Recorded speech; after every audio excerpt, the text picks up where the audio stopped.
ကဲဒီနေ့ကတော့ဗျာမှန်တိုင်းပြောရတယ်တရားမှာစိတ်မပါဘူးဖြစ်ဘာဟိုဘယ်လိုတရားမှမသိဘူးဗျာဒီနေ့ဗီဒီယိုတင်ဖို့စဉ်းစားနေတာဘာအကြောင်းတရားမလဲပေါ့ခဲတယ်ဗျာဒီကောက်ဖွင့်လိုက်တာဗျာအကြောင်းရန်တစ်ခုပဲရှိ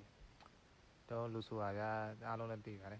ချိန်တန်သေးရမှာပဲတော့သူအသက်ဘယ်လောက်ပဲရှိရှိအသက်100ရှိရှိ200ပဲရှိရှိနော်လူဆိုတာသိရမှာပဲဒါတို့ဒီလိုဖြစ်သွားတယ်ဆိုတော့ကျွန်တော်အခုကြီးဆုံးပေါ့ကိုကြီးဆုံးကိုတိုင်းရင်းပါဗျာကျွန်တော်ကိုကြီးဆုံးကိုတိုင်းဆုံးပြီးတဲ့သူတို့ကျွန်တော်တို့လည်းဗျာငငလေးတွေကဒါညီကိုရင်းနေဆိုတော့တွာလာနေတိုင်းဆော့စားတောက်ဂိမ်းနဲ့တူတူဆော့နေနိုင်ရနေနောက်တော့သူတေသွားပြီဆိုတော့ကျွန်တော်ကောင်းတဲ့အတိဝင်တယ်ကျွန်တော်ကတေးပြီဆိုဗျာဟုတ်တယ်မလားလူ့ဘဝရနေ plane ပျောက်သွား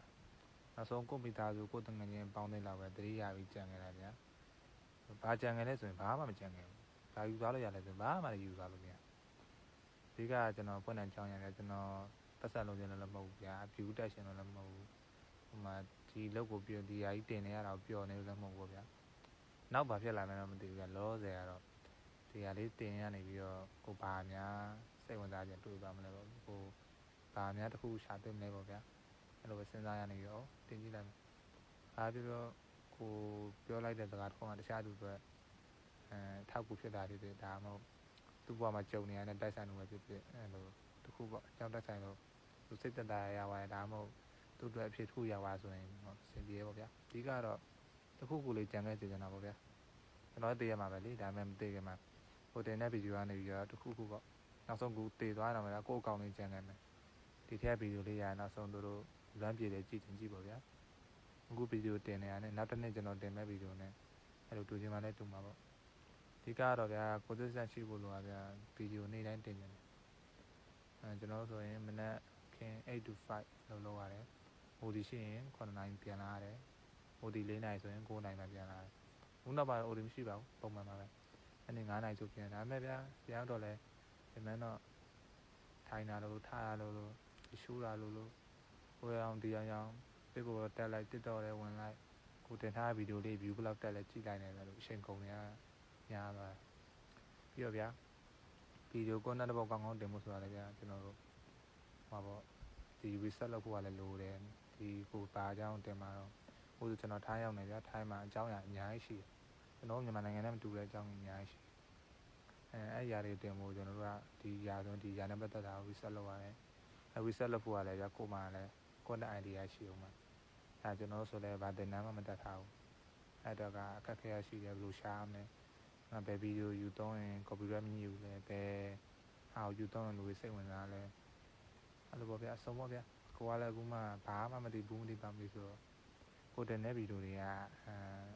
ကြိုက်ရှင်မှလည်းကြိုက်မှာပေါ့ကျွန်တော်မှ short account တစ်ခုရှိရဗျာဒီ TikTok ပဲ My Time Diary ဆိုတော့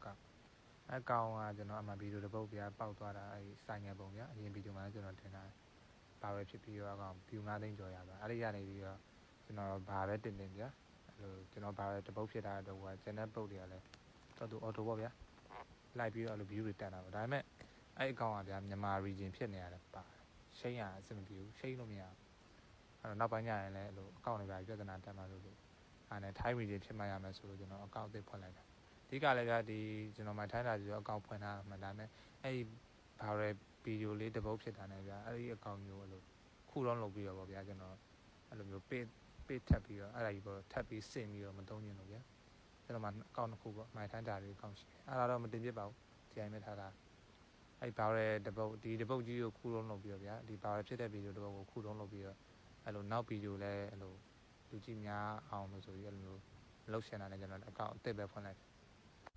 နေ့ကတော့တကယ်တမ်းတော့ဗျာဘာအကြောင်းတရားမှမသိဘူးအားနဲ့ပဲကျွန်တော်လည်းဘာတရားမှမသိရနဲ့ကျွန်တော်ဒီအကောင့်ကျွန်တော်ဖွင့်မိတဲ့အကြောင်းပေါ့အဲ့အကြောင်းရင်ပြီးတော့ကျွန်တော်ဒီအကောင့်ဘာလို့ဖွင့်ရလဲဆိုတော့အကြောင်းလေးကျွန်တော်ပြောပြပါဗျာနဲချင်းတော့သိမယ်လို့တော့ထင်ပါလ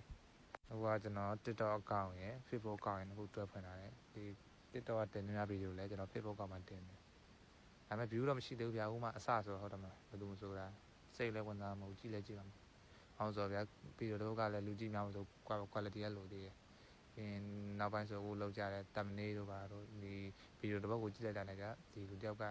ဒီဗီဒီယိုမကြည့်ရသေးဗျာကာဗာကိုကြည့်လိုက်တာနဲ့ဒီကာဗာမှာသူတို့တ ဒီတပ်နေဆိုတာရှိတယ်အဲ့ဒီဟာတွေကစိတ်ဝင်စားရင်လည်းလူတိုင်းကဒါဝင်ကြည့်ပုံများဒါပေမဲ့ကျွန်တော်ကတော့အဲ့တပ်နေလည်းကျွန်တော်မဆွဲတတ်သေးဘူးနော်တပ်နေဘယ်လိုလုပ်ရလဲကျွန်တော်လည်းမသိဘူးဒီကတော့ကျွန်တော်ဒီလိုရိုးပဲတင်ကြည့်တယ်တင်းနဲ့မှနောက်ကိုပါဆက်လုပ်ရမယ်ဆိုတော့တိလာမယ်လို့ထင်တာပဲအဲ့တော့နေ့တိုင်းတော့ဗီဒီယိုတင်ပြမယ်ဗျာတစ်ခါတလေလို့အကြောင်းအရာတစ်ခုစဉ်းစားလို့မရတာမျိုးဆိုရင်တော့အဲ့လိုဒီလိုပဲပေါ့ဟောပြောဒီပြောပေါ့ဗျာအဲ့လိုပဲတင်ပြမယ်တဲ့အဲ့ကျွန်တော်ပြောချင်တဲ့အကြောင်းအရာရှိရကြဟိုးကလေးပါလေကျွန်တော်ညံကောင်းတယ်ဆိုတော့အဲ့လိုစာမှညံကောင်းတာတဲ့ကျွန်တော်အဲ့လိုမှတ်ညံတာကောင်းထူးဆန်းဆန်းတစ်ခုအဲ့လိုဖြစ်သွားပြီဆိုကျွန်တော်အများနဲ့မှတ်ထားတယ်ဘယ်တော့မှမမေ့အဲ့ဒီဟာကိုအစအဆုံးကုန်မှတ်မိဥမာကျွန်တော်အဲ့ငယ်တုန်းကဆိုရလို့တရေဝင်ပူခံရတာမျိုးတွေအဲ့လိုမျိုးအကြောင်းအရာရှိတယ်ပြီးတော့ကျွန်တော်နေခဲ့တဲ့အိမ်မှာအဲ့လိုတရေမွေးထားတဲ့အကြောင်းတွေပြီးတော့ကျွန်တော်တို့နောက်ထပ်ပြောင်းတဲ့အိမ်မှာလည်းအဲ့လိုအဆောင်သဘောမျိုးပေါ့အဲ့လိုမျိုးဝိညာဉ်သဘောမျိုးကအဲ့လိုမျိုးရှိရဟာတွေပြီးတော့ကျွန်တော်ကြုံခဲ့ရတယ်အများကြီးပဲအဲ့လိုပရာလောကနဲ့ကြုံမှုကလည်းရှိတယ်မြင်မှုကလည်းရှိတယ်အဲ့တော့ပြောချင်တာရောက်ရှိရတယ်ဒါနဲ့ကိုကဒီလို voice over ဆိုတော့လိုကြီးပြောရတဲ့စာရင်အဲ့လိုပုံလေးအတန်လေးထည့်ပြီးပြောတာနည်းနည်းစိတ်ဝင်စားမှထင်လို့ဒီကတော့ဗျာဒီ edit ပိုင်းမှာကျွန်တော်တိတ်မလုပ်တတ်သေးတော့ကိုတိတ်မယုံတော့ကြာကျွန်တော်တိတ်မလုပ်ဖြစ်သေးတယ်နောက်ပိုင်းကျွန်တော်ဗီဒီယိုတွေပါရှာလို့ရလို့အဲ့လိုလုပ်လို့ရရင်တော့ကျွန်တော်အဲ့ဒီပရလောကနဲ့ပတ်သက်တာလည်းကျွန်တော်တင်ပေးမယ်ဘာပြောဗျာဒါကိုယ်တိုင်ကြုံခဲ့တာဆိုတာအဖြစ်အမှန်ပေါ့ယုံလို့ရတယ်အဲ့တော့ကျွန်တော်ကိုယ်တိုင်ကြုံခဲ့တာမဟုတ်လို့အဲ့တော့အဲ့လို live ပေါ်မှာတင်တာရလဲအဲ့လိုတချို့မဟုတ်တာလည်းရှိရဗျာအဲ့လိုရန်တမ်းပြီးတော့ရွှေပြီးတင်တာလည်းရှိဒါကတော့ကျွန်တော်အဖြစ်မှန်ဆိုတော့အမှန်တိုင်းပြောပြမယ်ပြီးတော့ယုံချင်းယုံမယုံချင်းနေပေါ့ဗျာကဲဒီနေ့ကတော့ဒီလောက်ပဲပါနော် bye bye